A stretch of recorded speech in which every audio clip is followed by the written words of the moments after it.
in listen-only mode.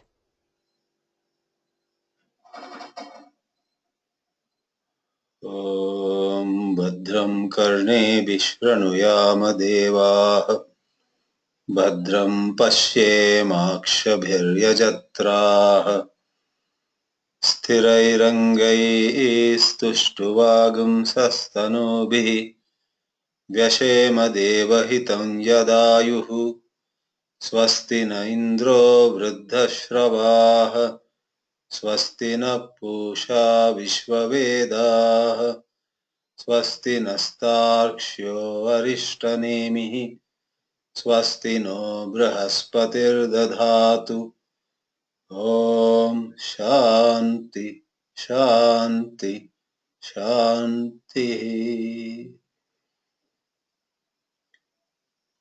Namaste.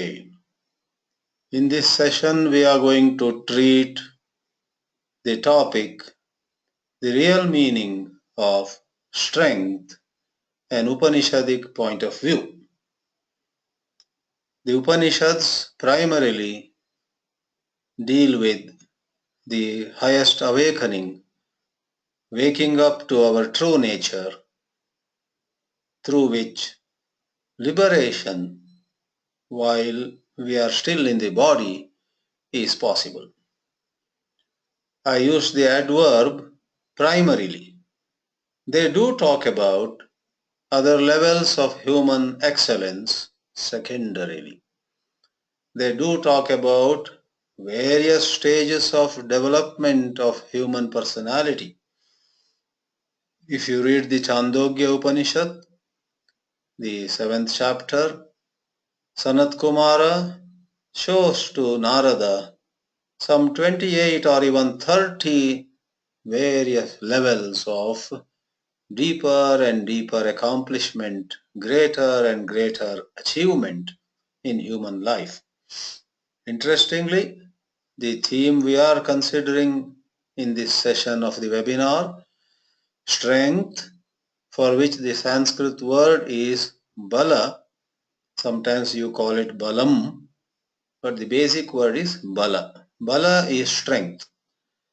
So sabala is someone who has strength, nirbala is somebody who has no strength. And in this Chandogya, where some 30 levels are shown, one of the levels is bala. And over there, because there are many other factors before and after that, balam, strength, is defined as a certain strength, a kind of strength we find in ourselves when we eat well. When we eat proper food, we get some strength. In fact, in the same Chandogya, in the immediate earlier chapter, Father Uddalaka makes the son Shvetaketu go through an experiment. Don't eat anything for 15 days, he says.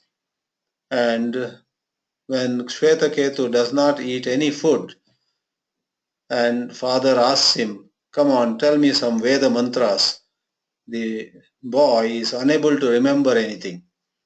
So, because he did not eat food, one kind of bala had gone down terribly in him.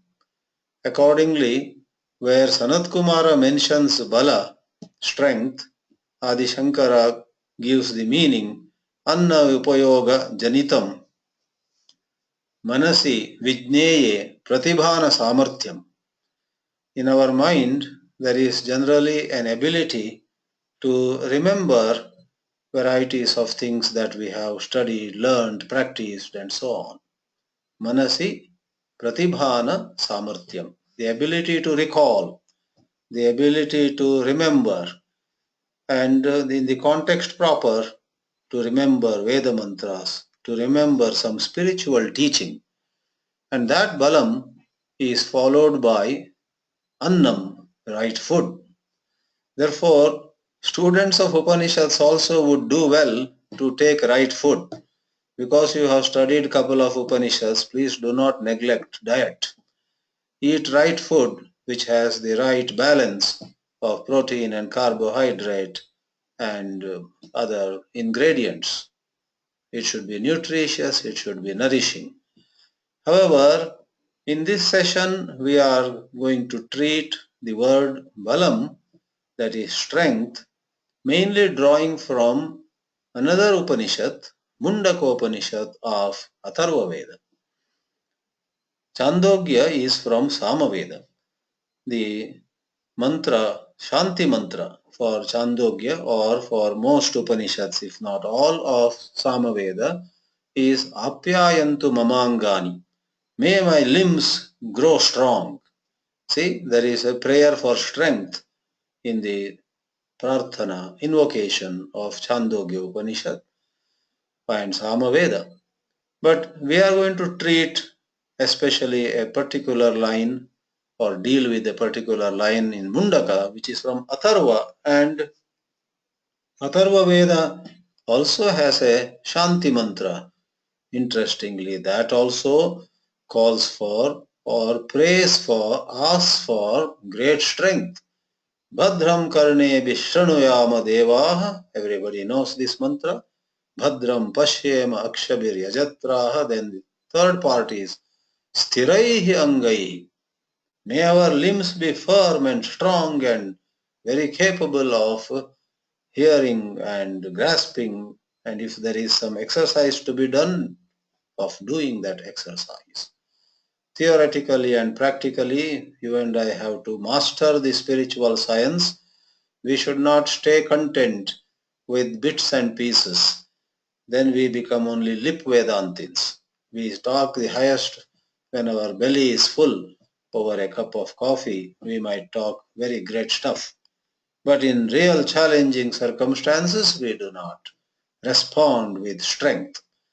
So, which is that mantra in Mundaka Upanishad, which is the main base for our treatment of the topic in this session? That is where the Upanishad says, ayam ātmā bala-heenena labhyah.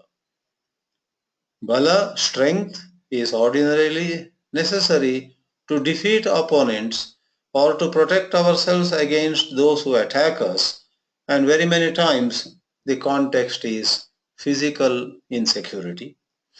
Some thieves are all set to attack, beat us up, and if we have learned some martial arts, karate, some such thing, then we roll up our sleeves and we face them. That strength also we need in life, no denying. Upanishads do not dismiss or write off other forms of strength. They go several steps further and show a greater form of strength. You need all kinds of strength. For that matter, in the world, you have kinds of strength like financial strength. Sometimes they even use the expression, oh, my sister has a lot of financial muscle. What is this financial muscle? That's an idiom. Just as you have regular muscles of the body which give you strength, here financial muscles. A strong man is sometimes called, he is the muscle man in their camp. Then you have expression. There are so many expressions in the language. Political muscles. So if you know people in good positions and in a situation where you need help, you make a phone call and some minister, some senator, somebody up high there sees that what you want is done. I once read that there was an actress, forgot her name, in Bollywood, and she was not coming up very well, but she was trying to. And in one production of a particular movie, she actually was made to wait, and the producer, the director were busy shooting another piece, and this young lady was waiting, and she got very impatient. She requested the director, yeah, I am dressed up, I am ready, please finish my piece, I need to go somewhere after this. The director said, oh, wait a little. And then it seems this lady, this young actress, took her mobile and made a call. And within 2 minutes, the producer gets a call from somebody high up somewhere. The director also gets a call. And they abruptly drop all other shooting and ask this lady, come on, we'll shoot your piece. And later on it came to be known that she was connected to the mafia in Mumbai, the underworld. So she on one hand was a charming actress coming up in Bollywood. On the other, she was also very close to some gunda, some gangster, underworld don kind of person. But that is also balam. Whether you like it or not, it is balam. In the Valmiki Ramayana, you have that interesting story. Vishwamitra thinks that he can teach a lesson to Vasishta, and they are at loggerheads with each other. And Vishwamitra finds that Vasishta has numerous powers. So Vishwamitra also gains various powers. And a very, very fierce battle takes place between the two. And then Vishwamitra uses the most fierce astras. Astras are weapons where mantra shakti is involved. He recites some special mantra and sends very, very powerful missiles towards Vasishta. And Vasishta just holds his Brahmadanda, and his Brahmadanda absorbs all those weapons thrown at him by Vishwamitra, and Vishwamitra is dazed. Vishwamitra is rendered speechless. He is put to great shame.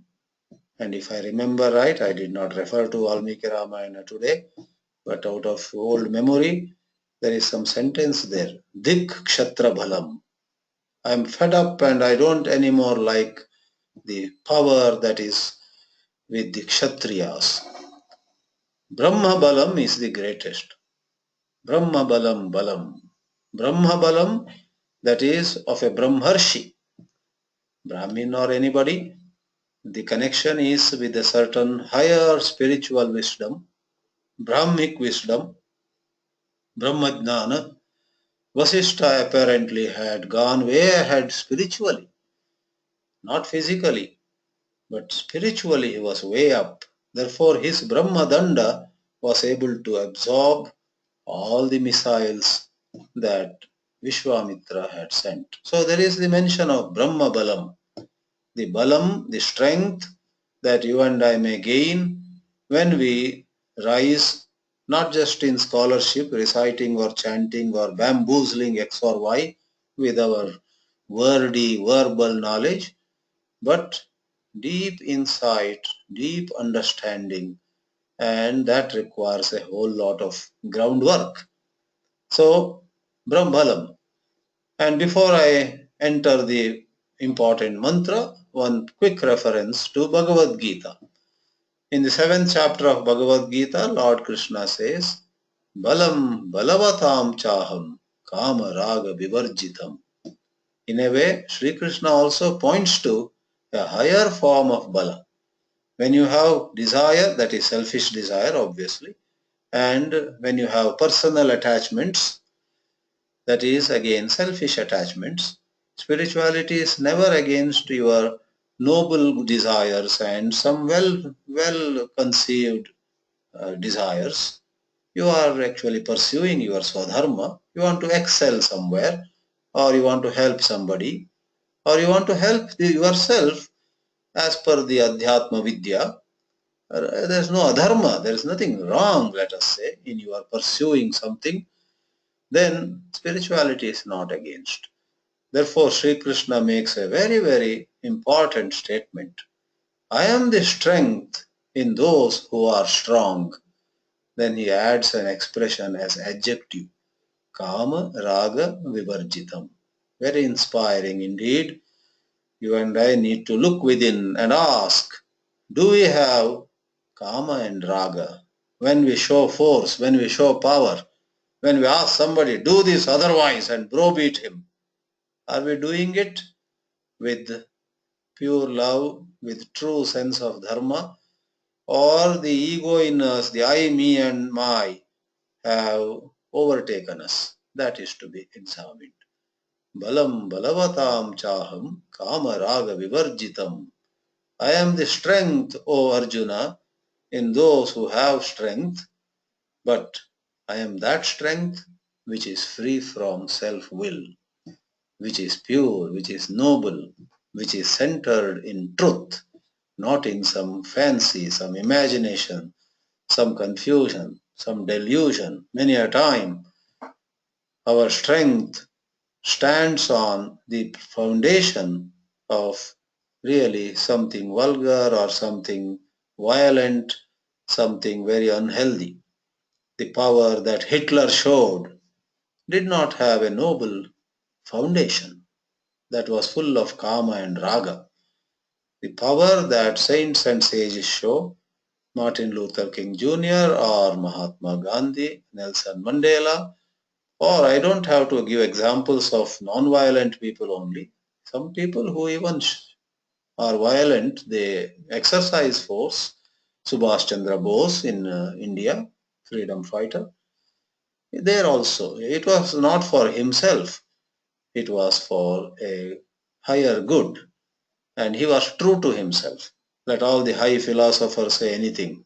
He was true to himself, his conscience was very clear, he was not deceiving himself, he was not hoodwinking himself, he was not brainwashed by anybody. So Subhash Chandra Bose, Bhagat Singh, Rajguru and Azad, Chandrasekhar Azad and some of those, if you see the whole of their life, you find that they were full of sacrifice, full of noble thoughts, and their lifestyle was very, very special. They were not indulgent. They were not those who drank and smoked or some kind of wrong ways of living. No. Coming back to the main mantra now, the Mundaka Upanishad has, I quoted that line, ayam ātmā bala-heenena labhyah. As we have said, we highly respect physical strength, financial strength, political strength, and academic strength, scholar strength, 100 kinds of strength. We do respect. But above all of them is the bala that is required for ātmā. If you don't have this bala, which we shall define very soon, if we don't have this bala, ātmā, self-knowledge will not dawn upon you. Now comes a very puzzling scenario. You wonder what is the nature of this balam, and you look into Adi Shankara's commentary, and Adi Shankara says here, this balam is Atmanishta Janita Viryam. Very interesting. A while ago you thought that if you have this balam, in this webinar we are discussing strength. What is the true meaning of strength? So we say, well, if you have balam, you get self-knowledge. And Adi Shankara seems to turn everything upside down. He says, if you have Atmanishta, then you get this balam. It's very funny. So is balam the means and Atmajnana the end? Or is Atmajnana, which needs to Atmanishta, you stay as your pure self? Is Atmajnana the means and balam is the end? Because the meaning he gives for balam is Atmanishta Janita Viryam. There is a certain strength, certain inner resilience, certain inner ability to fight, to stand firm. And what is more, it has many, many dimensions in it. There is a certain inner strength where you see a win-win solution to problems, where you see a noble solution, a way where everybody is blessed, where intuitively and spontaneously and without much dilly-dallying, without much of looking left or right, this bala in you suggests to you amazing ways of responding to situations. That is the bala. So you have to have this strength Otherwise you don't get self-knowledge, says the original mantra of the Upanishad. And Shankara's commentary says, this bala comes to you if you know who you are and stay in that knowledge. So this seems to be a catch-22. If you have self-knowledge, you get strength. If you have strength, you get self-knowledge. Now that is where we need to study very carefully with competent guidance. Don't pick up hurriedly some translation. Don't pick up something from the Google and okay, I have very less time to go to some teachers and all that hassle. Best is I'll just learn all the major Upanishads from Google. So if you try that, you may get very confused. This requires not just intellectually satisfying answers, but the influence upon you of people who have pondered deeply on it and are to a great extent, if not fully, have imbibed and are living this truth. So, what is the point then? Atmanishta janita viryam.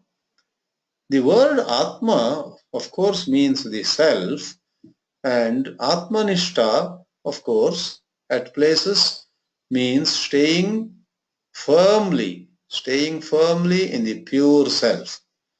But here I would take the liberty of giving a broader meaning. You may not be enlightened, but at any given moment of time, if you are honest, if you look within and say, this ability I have, that ability I don't have. This much money I possess and I don't have that kind of amount. In talent, in money, in some ability, in looks, in temperament, in 100 ways, when we are very honest, we can figure out who we are,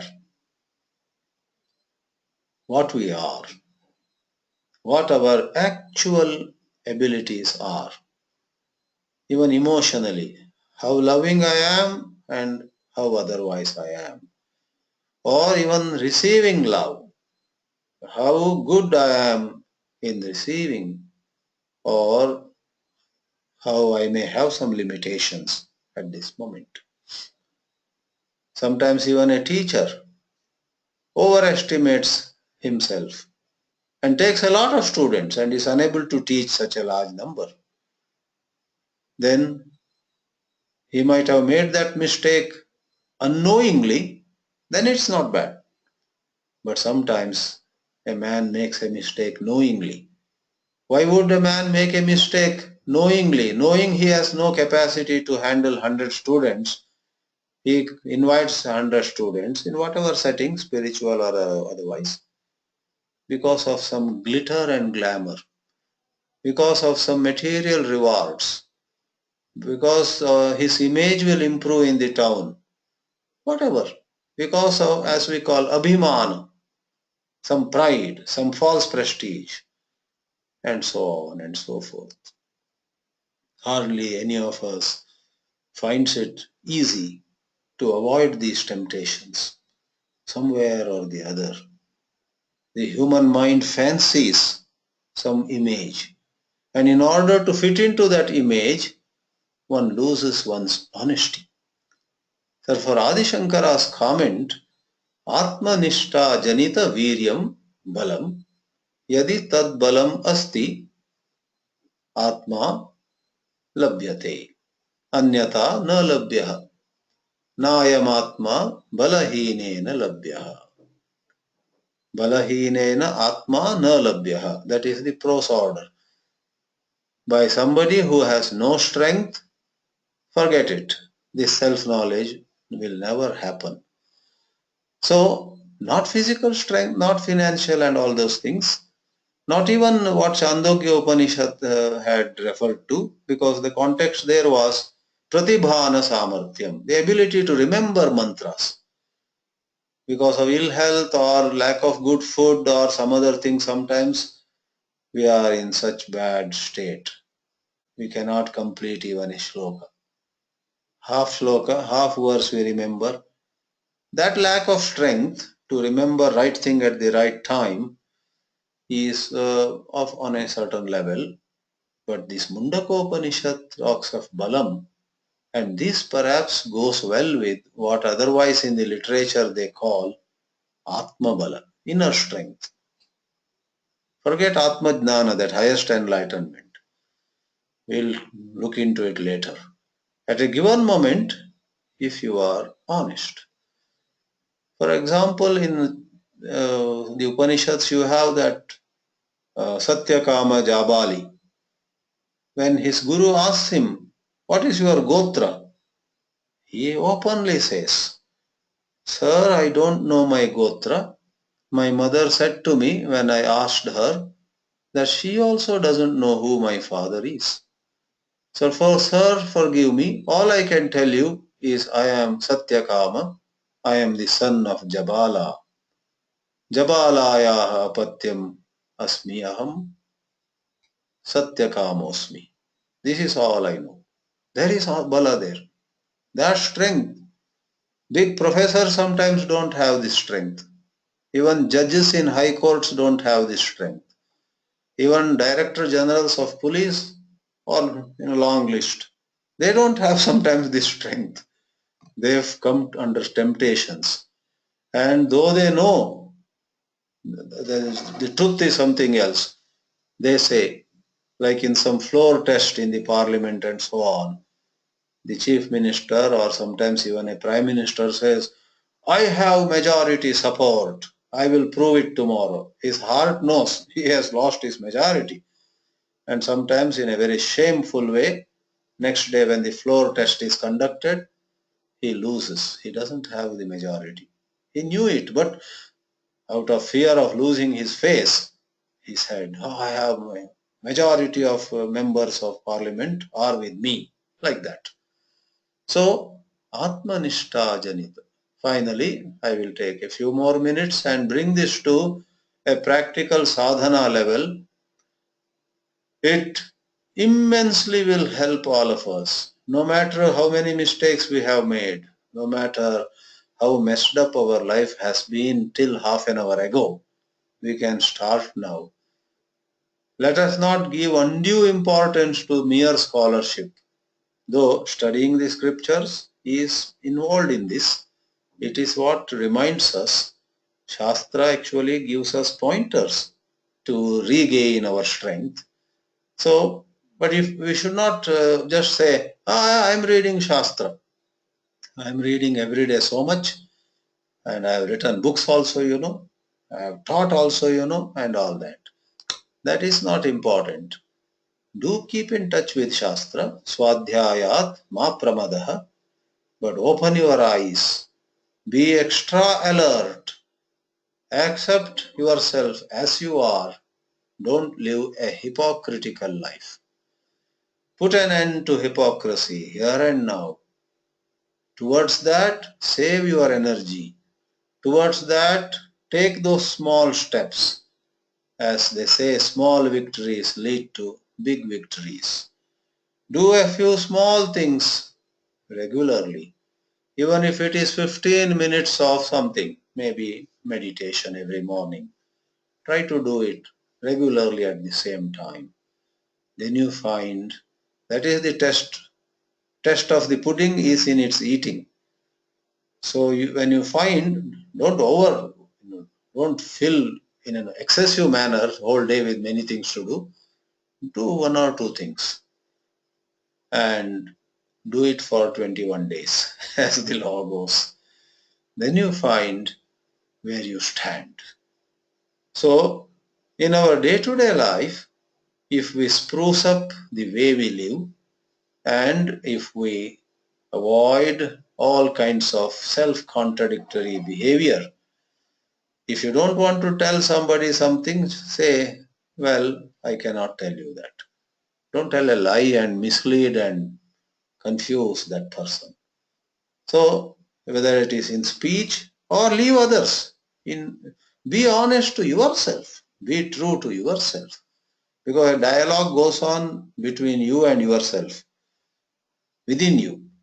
In that inner dialogue, Get more and more honest. Do not go on any fancy trip. Don't go on some kind of ride. Sometimes that's also a bad habit in many people. Suddenly they start daydreaming. Suddenly they think, well, of course, I am the best person in this town or in our organization, and if I don't get promoted, then nobody else deserves. I am the most deserving person. Question that. Am I? If I truly am, hold on to it, stick to it. But am I going on a fancy trip? Am I going on a ride? Am I daydreaming? And so on. So within oneself, one has to bring oneself back to the course of truth. Atmanishta janita viryam. When we regain our plainness, when we regain our psychological simplicity, when we regain our straightforwardness, let me hasten to add, to be straightforward doesn't mean you got to be harsh with anybody. You can be very straightforward and be most polite also. So, to be straightforward, to be open, doesn't have to be harsh. Maybe 1 in 10 times, but 9 out of 10 times, you can be plain speaking and you can be very polite. In spite of your politeness, the other person gets hurt, that's okay. That is her problem, that is his problem. You can't do anything. But on your part, you didn't use a politically incorrect word, you did not get harsh on the other guy, and so on. So, this webinar is all about the inner strength that grows in us, the moral courage, the ātmā bala, which grows by living rightly. Do yoga, do walking, do aerobics, do your dai chi or tai chi. You do your, so many kinds of physical exercise. Do so many techniques. That's no problem. There is no conflict. But today's webinar focuses on living an honest life, and I am interpreting what Adi Shankara calls Atmanishta Janita, born of staying as oneself.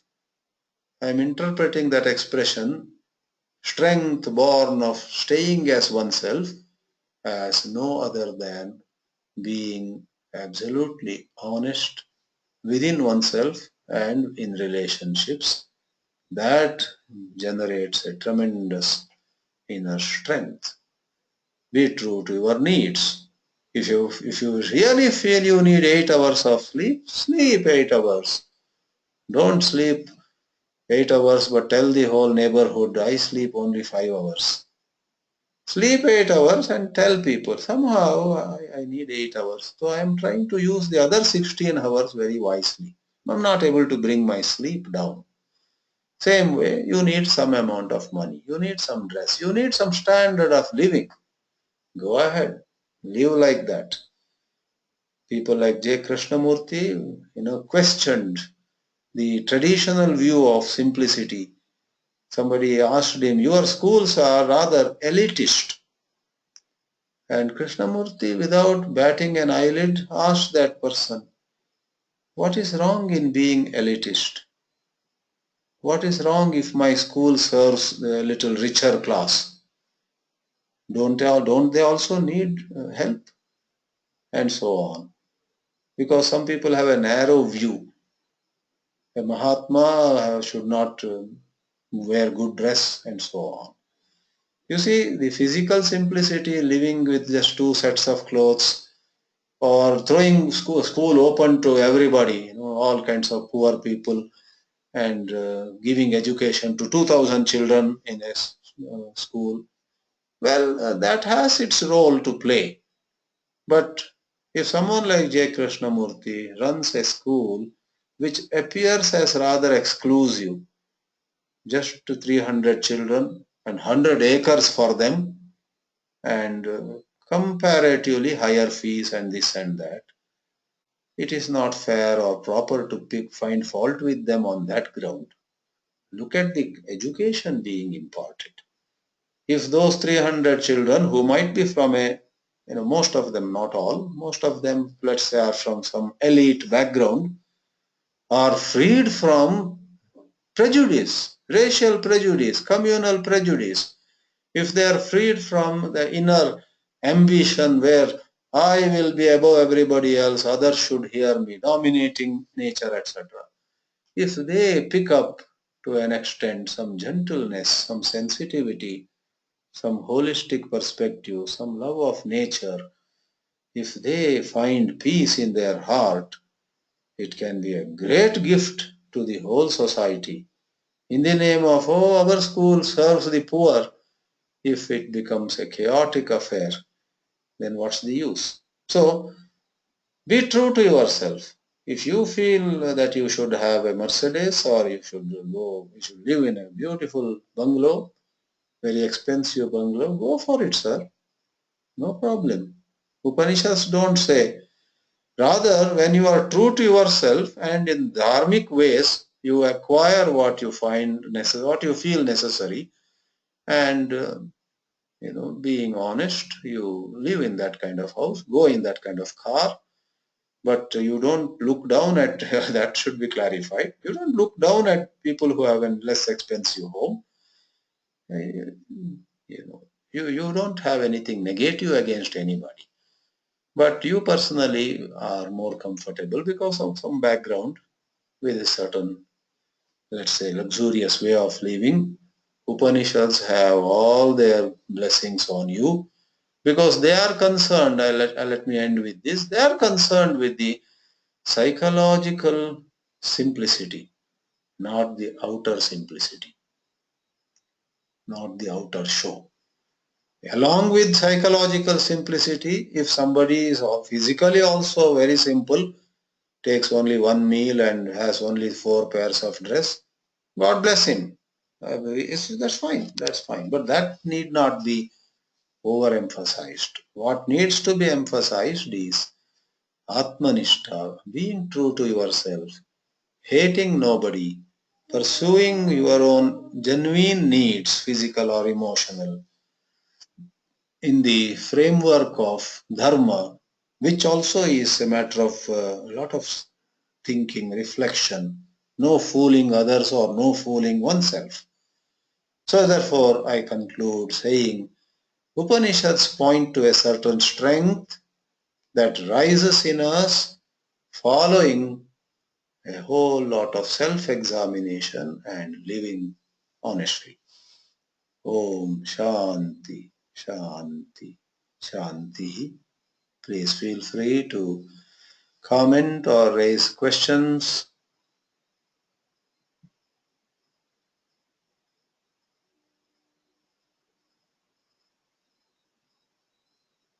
Okay. Is there any hand? I am looking up.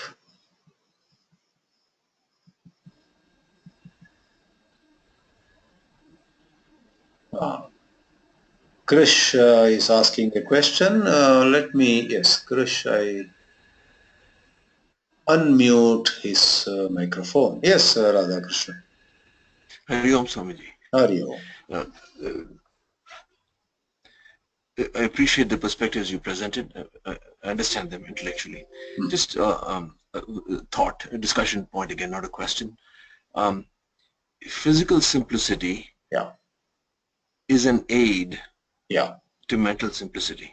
The reason I say this is my wife and I just spent about 3 weeks in the wilderness. Okay. And very, very simple. Just walking, eating, and in that wilderness, there's a certain calm and certain appreciation of the unity of all creation. That does not mean it's ātmā, it's appreciation of the unity behind all creation. So from that perspective, physical simplicity appears to be an aid, and that's a discussion point. Correct. Therefore, I would say that maybe for 7 or 8 out of 10 people, what you say is true. Therefore, in all religions, Christianity or Hinduism, everywhere, the spiritual practices generally went along with giving up comforts and so on.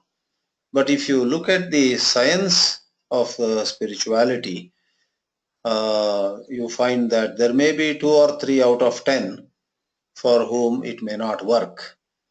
And that can further be justified, this standpoint, to me it seems like that. When we see many people with physical simplicity who get more egoistic, they make a virtue of that, and they look down at others. It has a lot of undesired, unintentional side effects many times. Looking at that, yeah, we say. Otherwise, I do agree. For example, I myself revere someone like Ramana Maharshi, to no end. Because he, in and out, he was a Mahatma. Yes. His outer life also, utter simplicity. We do highly respect. But then you have Nisargadatta Maharaj, who also lived a simple life. But he was not in loincloth, etc. He was freely moving and, I think to an extent, he was. When he felt like eating something good, he would ask his devotee, "Can I get that today?" and enjoy. That's the picture I get of him. Yeah, I do agree But my point was, we should not overemphasize or we should not impose it on anybody.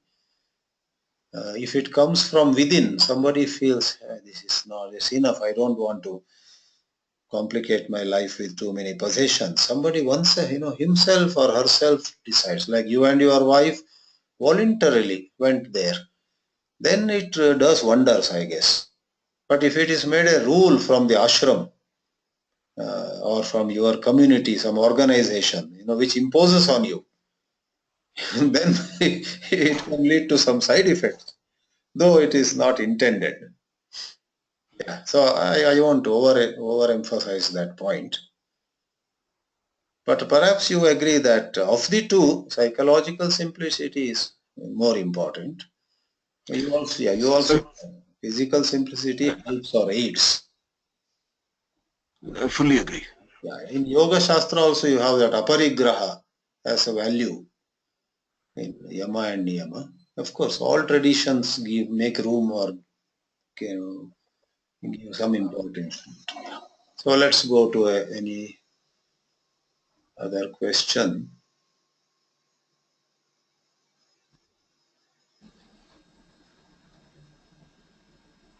There is some hand here. Okay, that is Gopalakrishnan.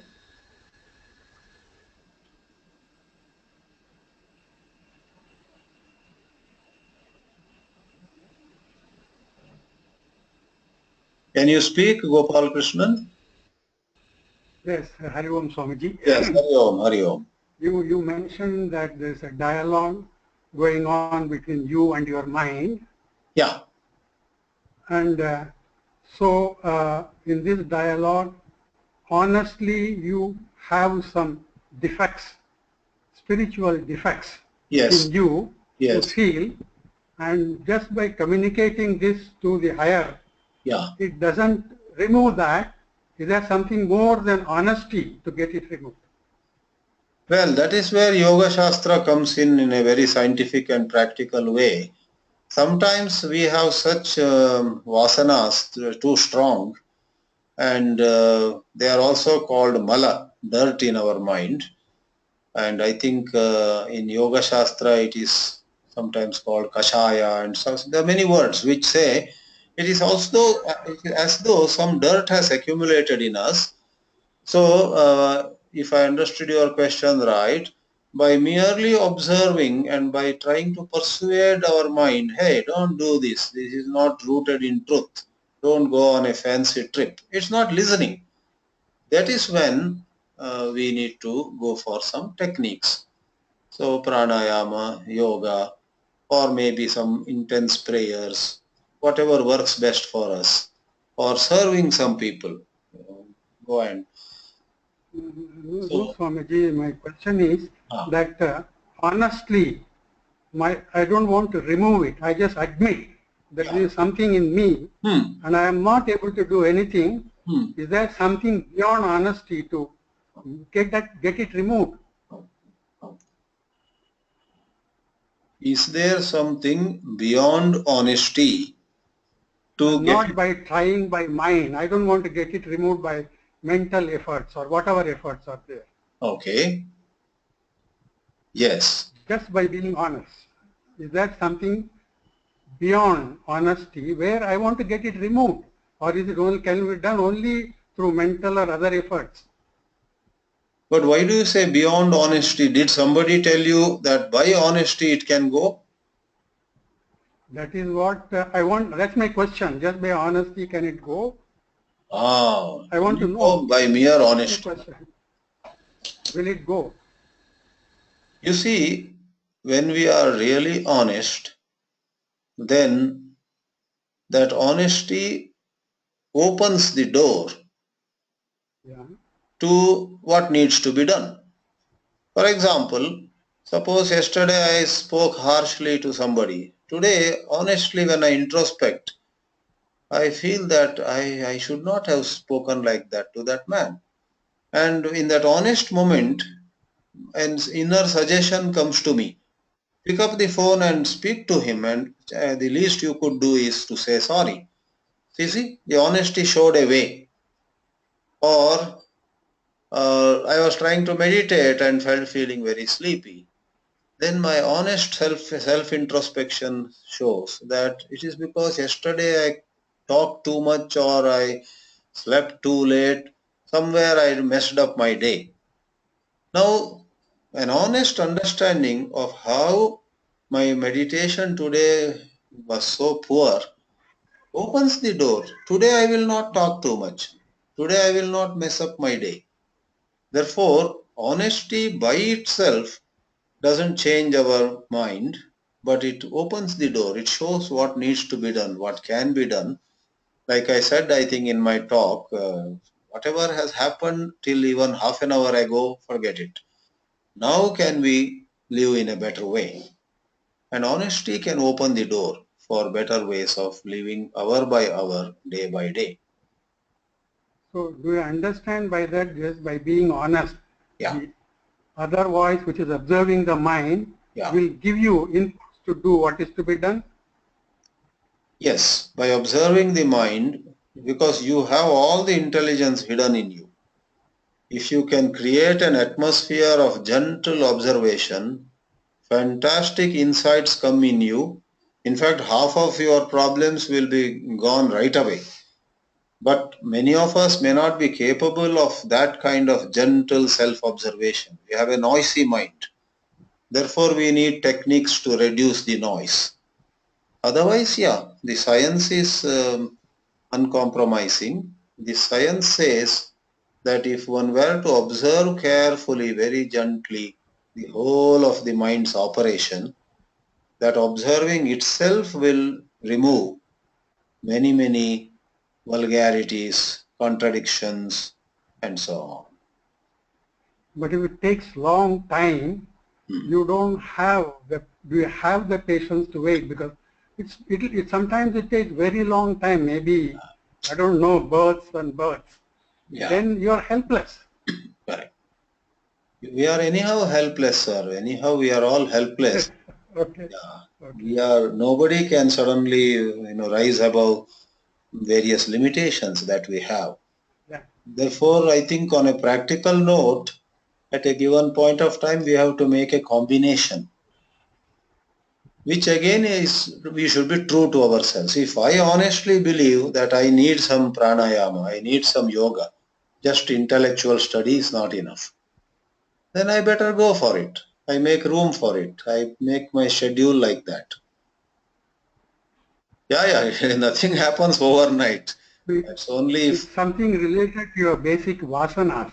Vasanas, I don't think can be removed by any of these techniques. So basically I'm asking that you have a bad vasana. How do you get rid of it? Is there any way of getting rid of it? Therefore they say, right, you can try substitution, you can try company of people who don't have that vasana, whereby comfortably or painfully you slowly get out of those vasanas. I said painfully because sometimes when we are with people who don't have the vasana, we feel like fish out of water, or we feel unfit there, or not, we feel a misfit there. That is painful. Generally birds of same feather flock together. But if you really want to change, you have to leave your old flock or old group of birds and hang out with people who have the desirable ways of living. Satsanga. You don't have people around. Then what do you do? Then today, is there something, God in some form, or I don't know. I'm in a situation where there are no people around. That's another whom you can. I do agree with you. To an extent today communication has helped. Telephone, email, webinars, all this to some extent help.